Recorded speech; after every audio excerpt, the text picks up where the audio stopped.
Good morning. I'm going to call to order this meeting of the Minneapolis Audit Committee for Tuesday, January 26th.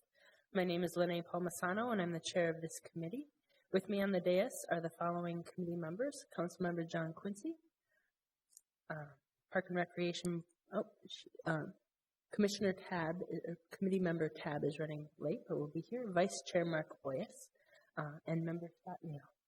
Please let the record reflect that we have a quorum. Colleagues, we have a very full agenda today. We will be hearing several updates from our auditor, including completed audits, the 2015 annual report, and information about the 2016 audit plan. May I have a motion to adopt the agenda before you as presented? So moved. Second. It's been moved and seconded to adopt the agenda. All those in favor? Aye. Aye. Opposed? The ayes have it, and the agenda is adopted. Before we move on to today's presentation, we need to accept the minutes from our last meeting, which was on October 20th, 2015. I'll move adoption of those minutes. All those in favor? Aye. Aye. Opposed? The ayes have it, and those minutes are adopted. Colleagues, the next item on our agenda is an addendum to the Records Management Audit Report that was presented to us and published on October 20th. Here to present is our Director of Audit, Mr. Tessel. Thank you, Madam Chair. Good morning, Audit Committee.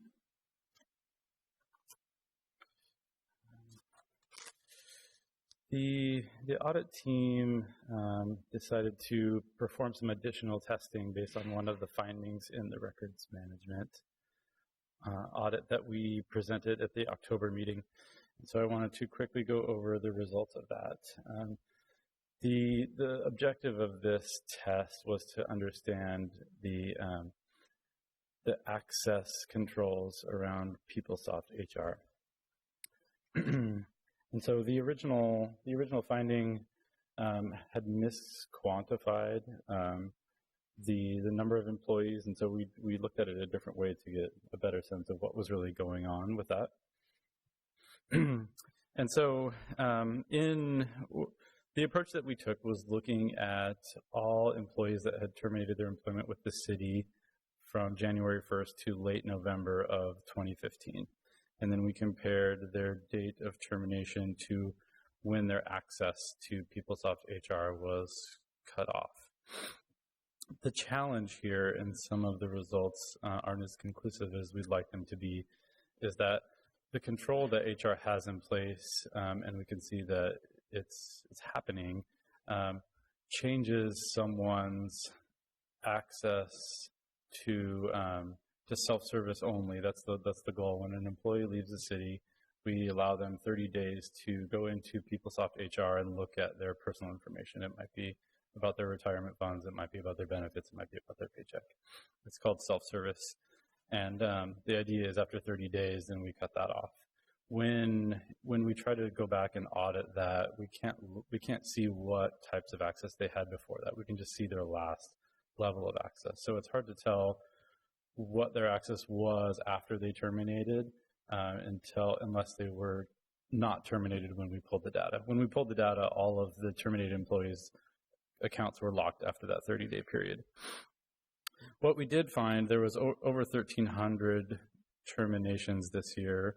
That a little over 1,000, the security profiles remained unlocked for that self-service over those 30 days. That doesn't in itself propose a significant risk because all you can see is your own data. But the fact is some of these went well over 30 days, and when we finally turned it off, they did have some elevated level of PeopleSoft HR access, they could still get into some city systems.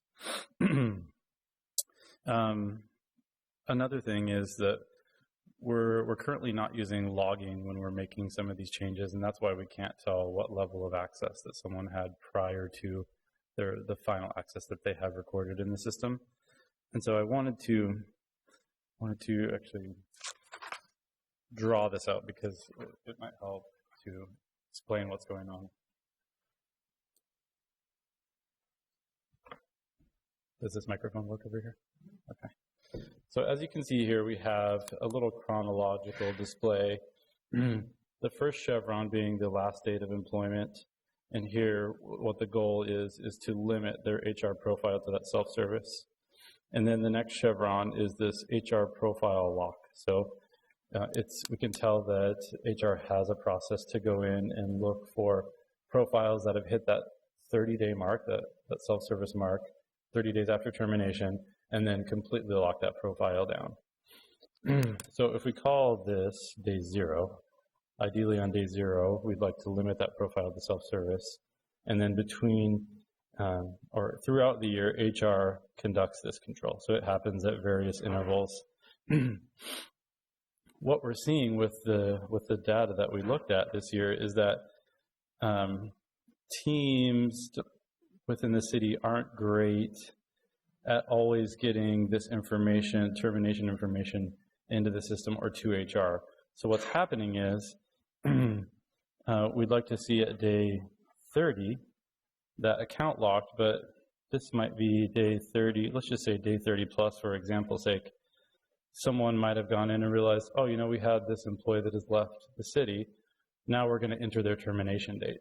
So then it goes back to here, and the HR control will catch that. But what the gap here is that we're not consistently getting that termination data or that information. Either the department can do it themselves, some departments do it themselves, or some departments have HR do it in a timely fashion. And that's why we're seeing the results that we're seeing. So if it's 30 plus that we finally get that information and backdate it, then again, when that HR control functions, it'll catch that. But it's catching it after the fact, because when they're running this, they're not even aware that this person is terminated. Mr. Tetzel, we have a question. Member Newman. Mr. Tetzel, I was trying to understand this in reading it too, and I couldn't, so this is helpful to me. Is there a way to fix that? Is there a way through creating some kind of protocol about fixing that second date, about how many days out that could occur, or is that not reasonable in this case? The only way to fix it is for departments to understand that it's important for them to get this information to HR timely, or to their person who might administer that information in HR done in a timely fashion. This year, you know, this year was a little bit unique. We had the PeopleSoft implementation, so there was a lot of work being done in and around PeopleSoft within HR and other departments. But it's still, I think the onus really lies on supervisors and using the termination process. And HR does have a termination process and checklists and tools out there to use it as they should be. Otherwise, it's up to HR to both either run that control or have a general understanding of when someone might have quit, but we can't rely on that. So it's an enterprise issue.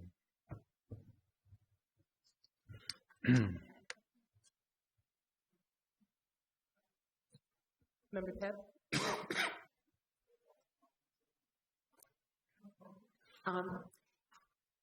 Is this tied at all to payroll in any way?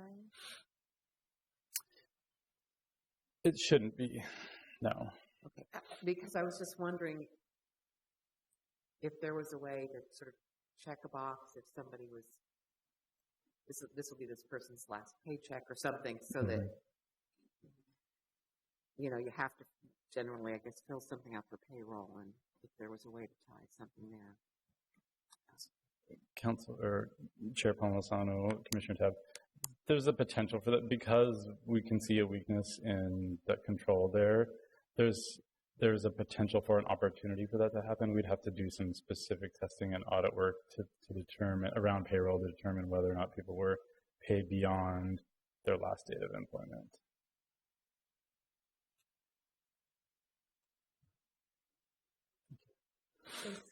Keep going. We had several recommendations for HR, really starting from not allowing access to the system at all after those 30 days, ranging to, if we're going to remain allowing this access, let's put some more controls in place. And HR they've already worked on several of these recommendations. The only one that they didn't agree with was, one of the recommendations was to to have the portal. So with HR, PeopleSoft HR and PeopleSoft Finance, there's a web portal that you can access that. And so they don't have to go through the city's network to get onto those. One of the recommendations was for that portal to be self-service access only, like you couldn't have elevated access. If you were an HR supervisor or manager or director, you couldn't use the portal to do your work at home. You would have to use your laptop and VPN in and go through the network.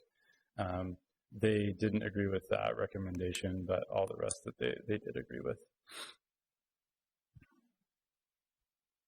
Any other questions on the updated testing? Nope. I'm going to ask when we go through the audit work plan to prioritize a little bit more analysis into this. But are there any other questions from the committee on this one? With that item, may I have a motion to receive this audit addendum report and direct staff to publish this addendum? Great. Seconded? Second. All those in favor? Aye. Opposed?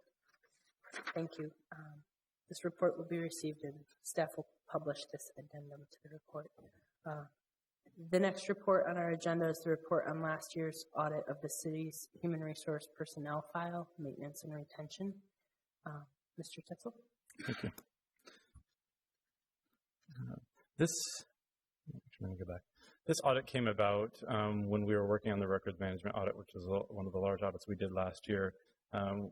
Because of the scope of it, we didn't get into a detailed analysis within any department about their records. With working with HR, the department did have an appetite for us to help them get an understanding of personnel files, which were decentralized a number of years ago in the city, to see whether or not those personnel files were maintained adequately, if the right documents were in there, if they were secured.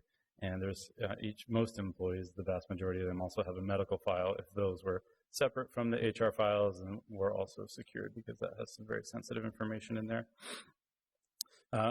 We felt that was important as well. It was something that we couldn't cover in the record management audit because of some scope limitations and resource limitations, so we thought that this would be a good audit, a somewhat quick audit to get done in 2015. And I'll note, this audit did include the Park and Rec Board at Commissioner Tabb's request. So the Park Board does have some independent HR functions, and so we did a separate testing of the Park Board and the city. So the findings are separate as well. So we had 3 findings for the city. The first one being existence and completeness of personnel and medical files. We noted that 81 out of the 107 files, there was some document that was missing. So HR has a very long laundry list of things that could end up in someone's personnel file or medical file. We asked them to identify some of the key pieces or the critical pieces of information for our testing, because we didn't want to test for all of them. These might have ranged from a signed application, an offer letter. There's a lot of components in there. Not all of these things were critical to the personnel file being unusable. If there's just pieces of information in there that weren't available, and some of them, rightfully so. We've moved to NeoGov, the new recruiting and hiring system. For some new employees, we noticed that some of that information wasn't there. It was still electronic, and so we have some commentary on that that I'll talk about at the end of these findings. The second finding is around accessibility and separation of personnel files. So for all the departments that we tested, we looked into where their files were kept, that they were in locked cabinets, and that the medical files were separate from the personnel files. One thing that we noted, when departments will archive their personnel files a number of years after an employee leaves the city. So those will go to HR and they'll hold them for a while, and then they'll send them off for longer term storage if necessary. We wanted to make sure that those archived files were secure as well. They are within the HR department in a storage room, and the storage room is used for some other things as well. There's other things that are stored there. So we got the key logs from NBC to get a sense of how many people potentially have access to that room where these files were on cabinets, but on unlocked cabinets, so accessible to anyone that could get in the room. There was 225 keys made for that specific room, and the ownership of those was varied. Some of them were master keys, some of them were in key boxes, but there were probably much more than anyone anticipated being. So HR has already worked on remediating this and making sure that, one, they get locked cabinets for that room, but two, they work through this issue, and I think they're working on electronic badge controls for that door there. The third finding, which was similar between the city and the park board, was around the I-9 process. So HR had done some work into the accuracy of I-9s, but wanted us to look into how well we thought the I-9 representatives throughout the city understood the process and the risks and the ramifications of not performing I-9s appropriately. So we created a questionnaire, and for the city of Minneapolis, we facilitated those questions with a certain number of I-9 reps, and then at the park board, they did that for us and gave those results back to us. They were somewhat similar in that the reps probably need some updated understanding of why we do I-9s, how quickly we need to do them, what some of the ramifications of not doing them at all or not doing them in a timely fashion are. And we noticed a direct correlation between people that do them more often and an understanding of why and how we do them and the importance. There were many more I-9 reps in Park and Rec, probably because they have a lot more locations that they work in. I think anyone who was potentially a hiring supervisor could have been an I-9 rep, where in the city there's far fewer. I think there was about 50, if I'm correct. And so this can be fixed pretty easily with some training, communication, and maybe some realignment of who facilitates the I-9 process. It is an important process. A couple commentaries that came out of this work. The first one was around electronic files. And we noticed and will continue to notice that we're going to have more electronic documentation of things that are going to end up in the personnel files and the medical files. And so we mentioned to HR that they should start to consider how to handle this. At this time, it's sort of unknown, but anyone who should have access to someone's personnel's file should also have equal access to any electronic documents that we don't manually print out and put in those files. So there'll come a time when the majority of them will probably be electronic, and so they need to keep in mind that we should think about how the evolvement of technology is going to impact these files and how they should continue to work with electronic files and making sure that both people have access to the ones they need, but they're also being retained in the same fashion and for the same time period as the manual documents that are in these files. The other one, due to the noticing how many keys were made for that door in the HR department, we'd recommend that the city do a physical access review for doors that still have keys, not electronic badges, to maybe get a quick sense of how many are out there, and is there a need to rekey some of the doors in the city? Are the controls adequate about getting keys back from terminated employees, either back to MMB or to the department, so they can do with it what they need to? But it seems like there's an opportunity there to mitigate some physical access opportunities that we see. Any questions on the HR personnel file audit? I think Councilmember Kano, you have your flag up. Do you have a question? No. Any other questions from the committee? I've had the opportunity to speak, through agenda setting and that sort of thing with our director of HR, and I know that the purview of this committee is not to direct work of our enterprise departments. I do appreciate the conversations that we've had in this. I welcome if someone from HR, if Mr. Champa, who I see here in the audience, wants to comment on some of the work already being done to mitigate these things, I welcome that if you wanted to just come up. And then I also know we have Teresa Chaika in the audience. If you'd like to, comment on some of these. I know that a lot of this was useful work. I know that we're already doing a lot of good things here to remediate it long before we were able to bring it here with the final report. But just through the scope of this is a really healthy thing. Mr. Champa, did you want to say just a few words?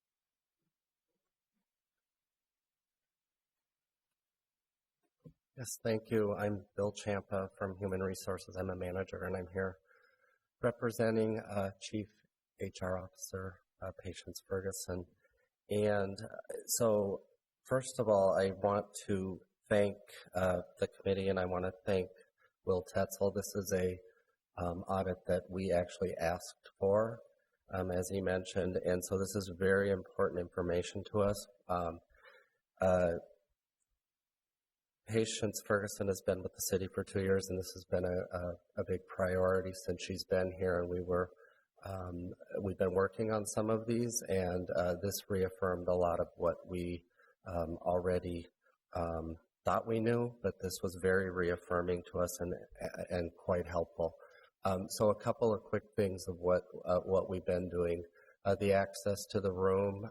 First of all, I will tell you that that's a storage room that not many people in HR even know exists. That said, there's the key access and there's that problem. We've already remedied that. We're in the process of changing that. So the only 2 people have access to that room, 2 trained people.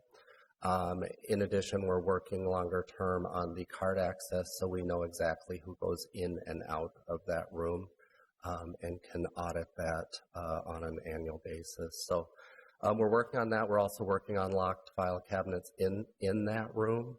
And I think the biggest piece that this report reaffirmed and that I think many of your questions address is really the responsibility out in our departments.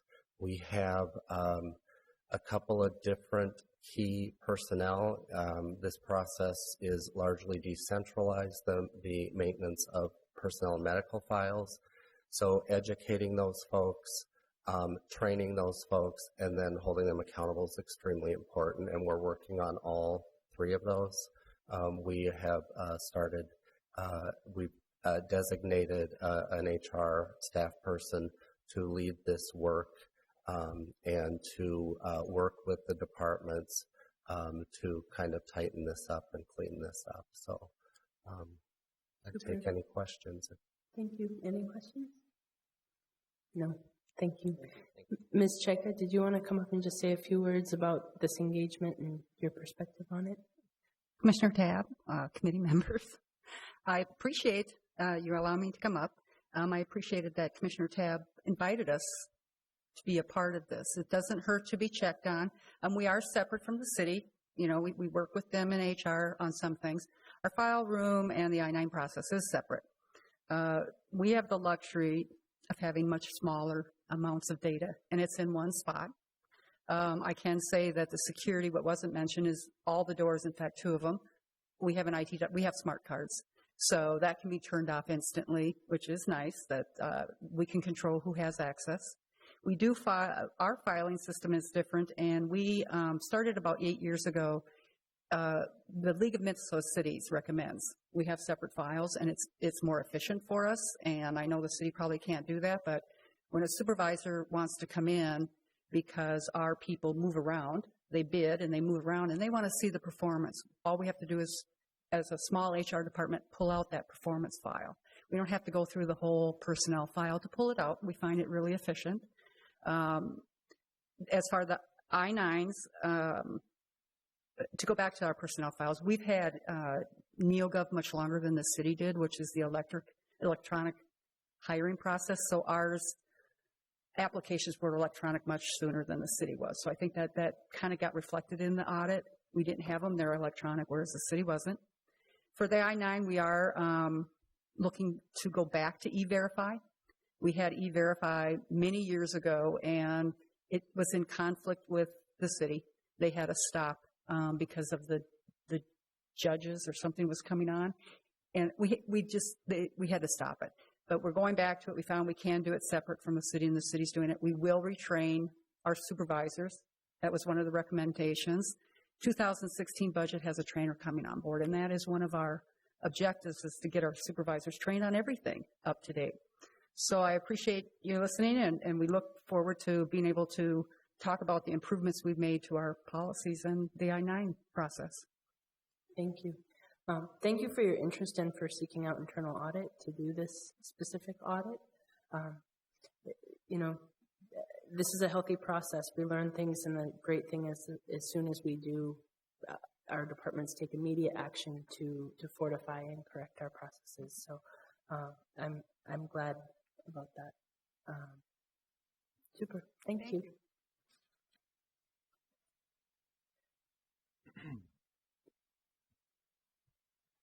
May I have a motion to receive the Human Resources Personnel File Maintenance and Retention Audit Report and direct staff to publish this report?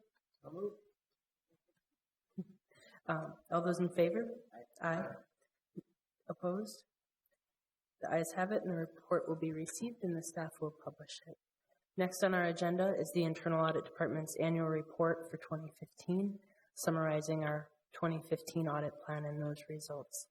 Also client satisfaction surveys and staffing and budgeting request updates. Mr. Tetzel. Thank you, Madam Chair. The ordinance for the city requires that internal audit publish an annual report, but not what was in it. So we gave it a shot. I'd appreciate any feedback for information that you guys would like to see in there or would expect to see in there. I'll give you some highlights. You received the report. We had 6 projects that we completed this year, 2 audits and 4 consultations. Out of those, we had 15 findings, or out of the 2 audits, we had 15 findings, so a consultation won't have findings per se. Those findings consisted of 33 recommendations. So a finding really talks about a risk that needs to be addressed, and there might be multiple recommendations within that finding. The 4 consultations resulted in 46 recommendations. So in total, we had 79 recommendations in 2015 in the work that we did, 98% of which were agreed upon by management. And I mentioned the one that wasn't before. The reason that we talk about management agreement is because it's a measure of the reasonableness of the work that we're doing and what's achievable for the enterprise. There's a lot of recommendations that you could make to completely fortify a process or a department or a system, but there's a cost to doing that. And so we really strive to work with departments, and some departments can do it very well on their own, to come up with appropriate remediation actions and responses to the work that we do. And so far, that's gone well.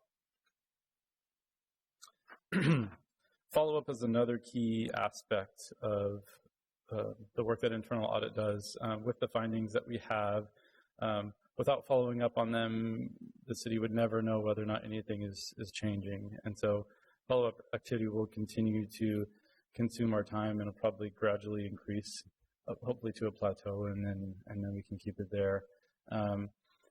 When I joined a little over a year ago, the prior audit team had about 24 audit findings that were still outstanding. So we decided that we should work on closing those out. We've closed out 21 of those in 2015, some of which were folded into some findings and recommendations that we had in some of our current bodies of work.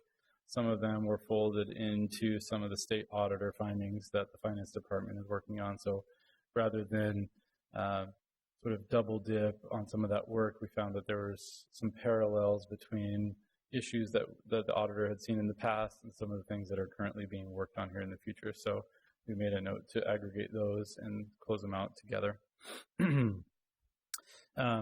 As I mentioned, the audits done in 2015 produced 14 findings.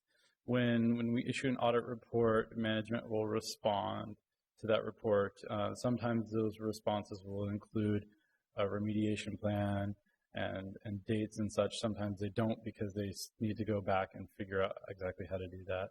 So we'll be working here in short order with these 14 findings in the departments that they're related to understand what their remediation plans are, get some goals in there for dates, and then build out our spreadsheet so we can start tracking those. You'll hear much more about that in the next meeting in March. Lastly, I wanted to talk about client satisfaction surveys. I pinged a couple peer city auditors to find out how they were surveying their clients and got a few examples of surveys, and then took the questions on there that I thought were applicable to us.